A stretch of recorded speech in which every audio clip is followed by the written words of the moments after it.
Tasmania's East Coast has become one of Australia's leading producers of cool climate wines, with the ideal conditions for varieties like Pinot Noir and Chardonnay. Devil's Corner takes full advantage of the coastal breezes, long daylight hours and varied soils, creating wines that are crisp, elegant and full of character. And the views are just as good.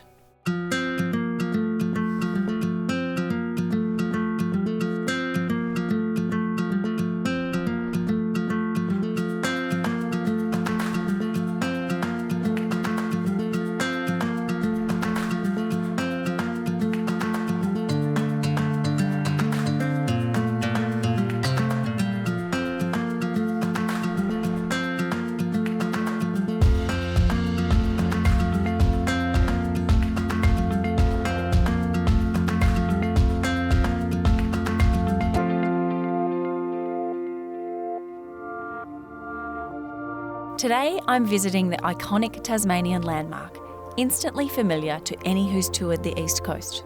But Devil's Corner is more than just a landmark. It's a working winery and tasting destination where rugged coastline and cool climate vineyards merge, producing some of Tasmania's most celebrated wines. Today, I'll be sampling more than just the wines on offer, but before I get started, I'm getting a feel for the area, and lucky for me, Greg from Freycinet Air has the ultimate tour lined up, straight from the winery's doorstep. Pretty exciting. It is a stunning day. All right, let's do it. Here we go.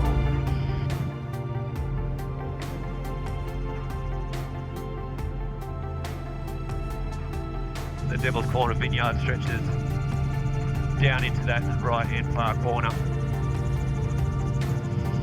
So Mossy Lagoon, coming here, which stretches out to Great Oyster Bay, with Great Oyster Bay being one of the biggest sea marine farms in the Southern Hemisphere. Around about 4,000 swans, black swans are in the area. So we just pop over into the Freycinet National Park. Friendly beaches, 11 kilometres of white silica sand, untouched, pristine national park. And just a stone's throw from Devil's Corner.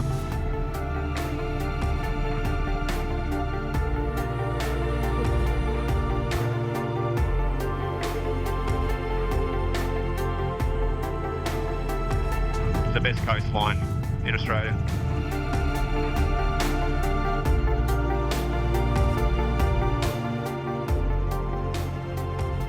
Let's go to Wineglass. It's the oldest national park in Tasmania. So coming down into the freshwater lagoon, start seeing the pink granite, which the area is known for, and then you have the red lichen on the actual rocks as well.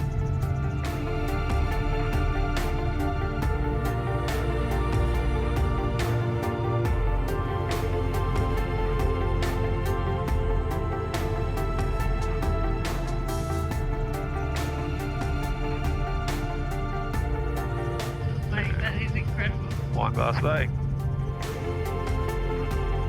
Well, once we check this out, I guess we'll head back and it'll be time to fill your own wine glass. That's the first time I've used that one.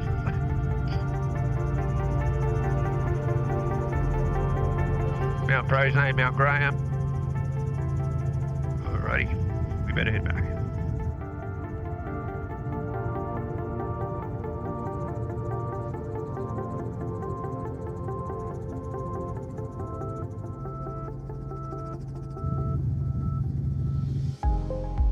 Back on solid ground, I'm meeting vineyard manager Nick to take in the landscape from a more familiar perspective. So Nick, tell us about this beautiful area that we're in. What kind of size is Devil's Corner? So we're 200 hectares of vineyard and 1,500 hectares of actual land. Behind us we have Malting Lagoon, a Ramsar site, convention site. We also have the hazards behind us, which are part of Freycinet National Park, and we also have a wine range named after those ranges as well.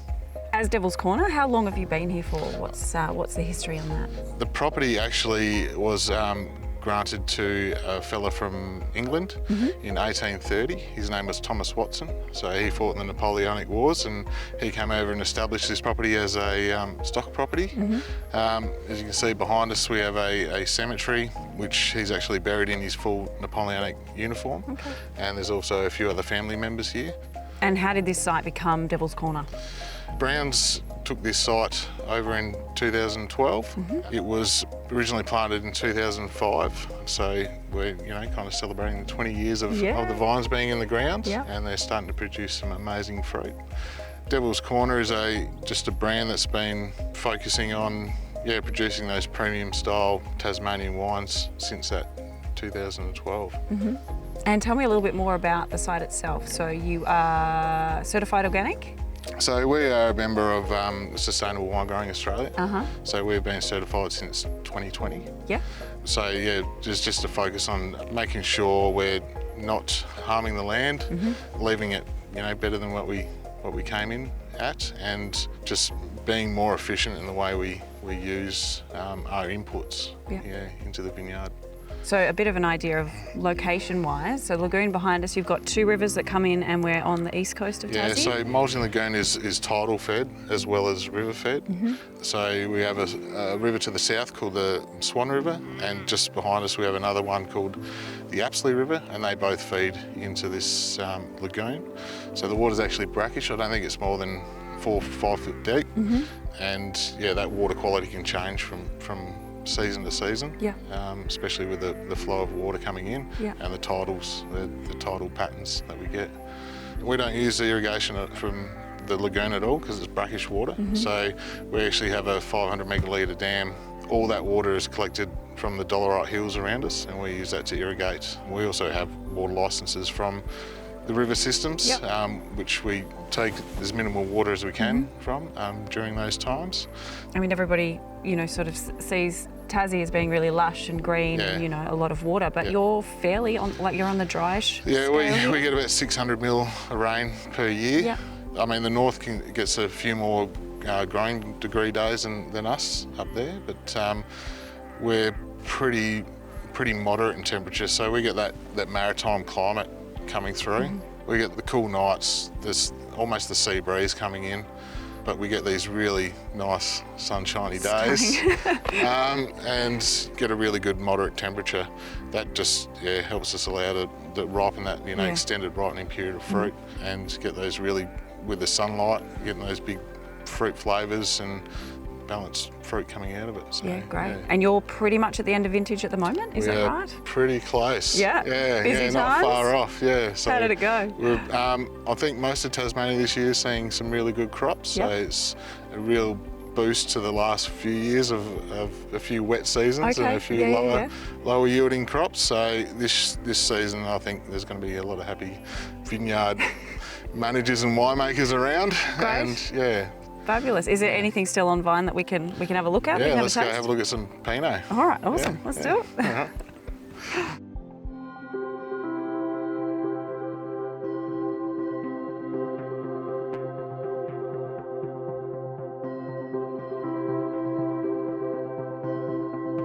Okay, Nick, so Pinot Noir? Yes. This is the main kind of focus in Tasmania at the moment, as well as Chardonnay. But this is one of our estate blocks that is due to be picked today. So we should be able to get kind of the flavours as close to, the bottle of wine that we can get. Obviously our senior winemaker Tom and his team will be trying to put all those flavours that we can taste in these berries straight into that bottle. And so why is today the day? Why are these grapes so good today? They've got the flavour profile there, and they've met the specifications of sugar levels as well. Sure. It's just an amazing day to pick grapes, so you can't go wrong with that. It certainly is. Let's just get them off. All right, what are we looking for if I'm looking for a good one? A good one? Probably just that real dark fruit flavour, cherries, raspberries. I mean, we got nice little bunches here. So with spur pruning, we kind of get a smaller bunch, but we can also adjust the amount of buds that we want to the vigour. So we don't get as much vigour as we do like a cane pruned kind of scenario. But yeah, we've got some nice little bunches starting to come through. They're still holding up pretty well. Lovely. But yeah, you can. Can we taste one? Yeah, I recommend grabbing 3 or 4 off there at once, and you can get it. And just, jam them in.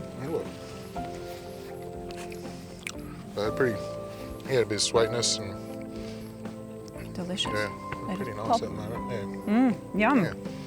Sustainability-wise, what do you do here to look after the vines in a sustainable way? We get plant tissue analysis done and soil analysis done every year, so we can kind of regulate what kind of nutrients we're putting on. So we don't want to go over the top. Yep. We want to be, efficient with what we're using, especially with the malting lagoon there. We don't want to be putting unwanted nutrients into that waterway. But we also run sheep on here during the off season, so they pretty much take care of the grass, give us a little bit extra fertiliser, and minimises our passes with machinery. Yeah. After the break, it's tasting time. See you soon.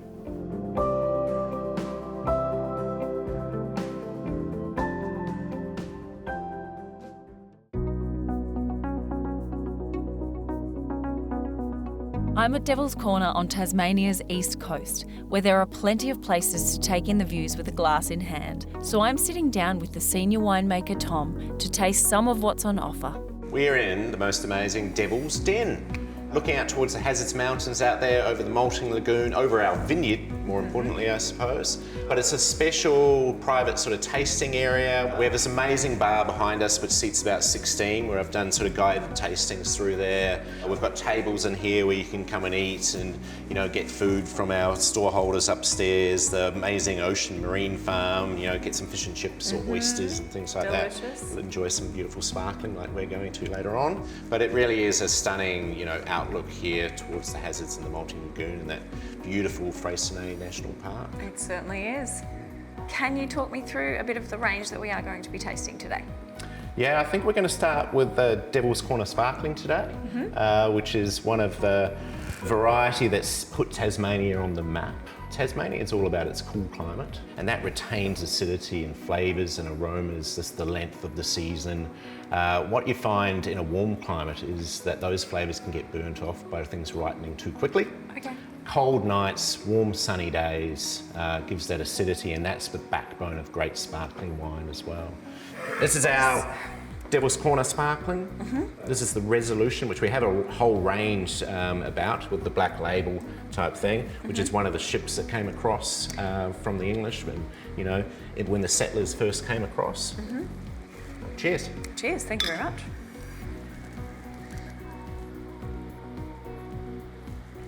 Chardonnay and Pinot Noir, so classic varietals of Champagne. So Chardonnay, Pinot Noir and Pinot Meunier are the main ones. It's about 60% Chardonnay, 40% Pinot Noir. Chardonnay tends to give you more of a structure and a tension to the acidity, whereas Pinot Noir, not surprisingly, gives you a bit of strawberry, little red fruits, a little softer in its acidity and backbone. It's picked early for freshness type thing, and then blended in the winery.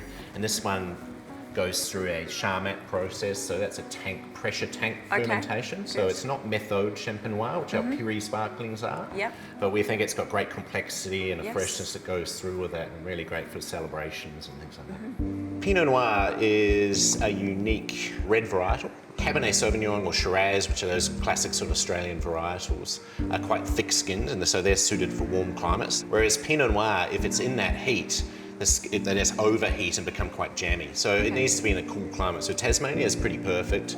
You get different styles from different areas in Tasmania. On the East Coast, we tend to get quite fruit forward or even front palate Pinots with lots of fruit and lots of freshness, which is sort of our winemaking style as well.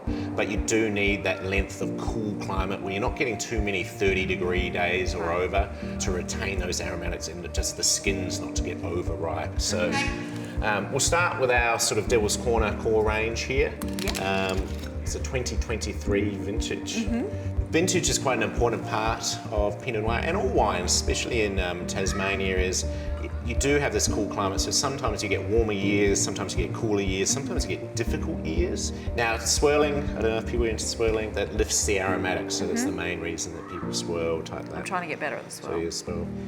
Quite a pungent sort of raspberry musk sort of coming through on that. Generally when you think of Pinot Noir, you think of red fruits, light crunchy red fruits. This again reflects, for this wine here, a lower yielding, really quite intense fruit flavour. Soft, again, raspberry, red fruits, subtle oak going through it, but fresh and bright. You know, sort of easy drinking, but you've got to have that core of strong fruit, and that's where Tasmania is quite unique in Australia and even around the world, in the fact that it delivers a lot of fruit punch. Next up, the 2023 Resolution Pinot Noir.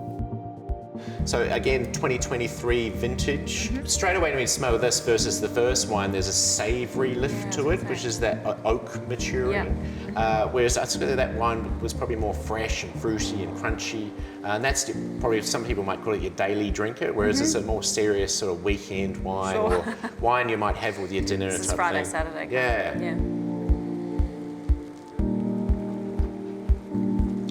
And it's still in those more red cherry, I think, from the raspberry type thing. You see oak flavours coming through. There's a little bit of sandalwood and senna, but it's subtle, and it's really about lots of things coming together and just really just filling the mouth. It's much more savoury. I like that one. That's good. Much more silky, isn't it? Yeah. Delicious. And last but not least on our Pinot Noir tasting journey, the 2021 St Amos. And then we come to this range called the Hazards range. And you know, this whole site, I suppose, is about the hazards. You know, we look out at that stunning view across the molting lagoon. This is one of the most spectacular places in the world. You know, the National Park at Freycinet, it's all about the hazards range. So this is from 2021. Okay. So it's already had 4 years maturing. Starting to get that slightly brick red maturing. So this is made in a very similar style to all the resolution parcels that we were talking about before. As I say, when we're sitting down there might be 1 or 2 parcels that we think, oh, you know, this might make a really interesting Mount Amos wine that, you know, we sort of put aside for special occasions. And you see a bit of that sarsaparilla, sort of cherry, red cherry. There's a little bit of that carbonic character. We often do a 100% carbonic maceration trials. So they're 100% hand-picked into a small fermenter. We plastic wrap the fermenter, and then we evacuate all the air out by using CO2. Add a little bit of yeast, and it just ferments away in the little bit of juice at the bottom. And we leave it in the absence of oxygen for about 9 days, fermenting in this plastic. And so you only got these whole bunches in there, and they have to take this different pathway because there's no air in there. And then we de-stem it, and it makes a very unique parcel. And we'll just throw a couple of barrels, and it really lifts the aromas and flavours. And I think you can really see that in this wine here. And it's just a unique sort of flavour and style that we use. Palate warmed up, I think it's about time to head up the famous timber-clad lookout tower. I'm joined by Lisa, and another glass of wine, of course. So we're standing today in our tower, which is synonymous, well, recognisable here on the East Coast. It really stands out, and it's built out of old shipping containers. And it allows you to look out across our vineyard out there, right out to the hazards in the background there. And as part of our experiences here at Devil's Corner, we have a new experience, which is the Tower to Terroir. We come to the tower. Professor Pam will take you through the history of the past and present of the people that were the first people here to the land and feasted on the swan eggs and different things, plus the first settlers to today to the vineyard and our beautiful wine production here. So that's one of our tours. We also, further down, if you look down to the lagoon there, we have the Molting Lagoon experience. So we take you through a journey through the vineyard, and we end at the Molting Lagoon, where we'll show you how to shuck oysters. You can do your own, and we're sipping beautiful Devil's Corner wine. And then we bring you up to our exclusive Devil's Den, where you'll have a beautiful seafood lunch and also do a premium wine tasting. So some great experiences that we have on site. Going on here. Now, you also mentioned the winter season. Obviously, you know, maybe it's not as busy as it usually is. You've got more projects happening then? Yeah, so we've got some really exclusive events for the off-season campaign, which is goes across from May until September. And through the offerings with the Tower Terroir, we have our in-house historian, Professor Pam, on Wednesdays, and she'll take you through the history of the site. And we also have the Molten Lagoon on the off-season, also has some wonderful exclusions, so it's something that nobody else will get if you join us. Yeah. Gorgeous. Thank you so much for chatting to us, Lisa. This is such a beautiful space. Oh, it's thank great you. to be here. Cheers. More of the Cellar Door after the break.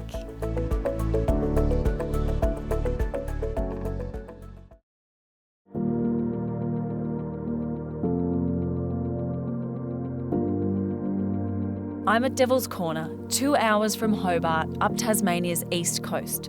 After a solid tasting at the Cellar Door, Tom is showing me where the real magic happens, out in the vines. So, Tom, we know you've been very busy. You're coming to the end of vintage. Where are we standing right now, and where are these vines amongst that process? And we introduced to our portfolio last year, or this year maybe, Resolution Sauvignon Blanc 2024. And it came from these grapes themselves. These are going to be harvested next week and potentially could be the Resolution Sauv Blanc 2025. So it's all about the fruit. If you taste it now, you can taste this capsicum, this gooseberry. The grapes actually reflect what's in the bottle. We do a bit of stuff in the winery. There's a bit of winemaking stuff. There's a bit of oak and a bit of texture. We're trying to make this a more serious sort of Sauvignon Blanc to reflect its status as our Resolution range.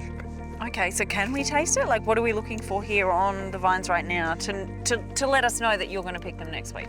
Well, you pick a berry and you can see if you can taste flavours, and you just want that acid to have toned down and get lots of that gooseberry, as I said, capsicum, and maybe even some passion fruit. I don't think the passion fruit's quite there yet, but maybe in 4 or 5 days, I think we'll start to get that. We want to retain a little bit of acidity for the freshness in the wine, but we don't want that acid to be green. We want it to be toned down and make it so that the wine that we eventually make from that juice is beautiful and delicious and easy drinking. Beautiful. And then how does the layout of these particular vines differ from other varietals in the area? Yeah, so, I mean, we've got aspects all over this vineyard, so we're really, really lucky with what we've got. There's blocks facing south, there's blocks facing north, east or west, and just the slight altitude that we've got here and the way it tails off towards Molten Lagoon means it's protected from frost. The cold air goes down there. It gives a real tension, a slowness and development of the flavours that we get. So we keep this leaf cover to stop the grapes from getting sunburnt, and obviously the sun rises in the west and comes over from the east for ripening, and that just seems to, on this unique sort of portfolio, give us what we're looking for from a flavour perspective. Do you get a lot of frost here at Devil's Corner being so close to the coast? Or? No, we don't. And that's one of the reasons we chose the site. And that's part of that ocean moderating the temperatures and keeping it warm when it is cold. The temperature comes off the ocean and gets rid of all those frosty areas. Awesome. It's been a long and incredibly tough day drinking all the wine I could possibly want, but Lisa has one last surprise in store. Okay, Lisa, so here we are. You spoke about the Molten Lagoon experience, and I feel like we might be here right now, is that right? That's right, yes. So we're down on the edge of the Molten Lagoon. This is a very exclusive experience for our guests to come down here because you don't get access through the vineyard down to the lagoon. Beautiful down here, a lot of wildlife, and we bring you down here so you can enjoy some of our glorious oysters. Right, so what we need to do, obviously we have to take this bottom shell off the oyster. So the way to do that is we need to point this end of the oyster out towards yourself, and we have to find a sweet spot in the oyster to lift up the shell, in between these little folds here. So this is our oyster shucking knife, so be very careful with this.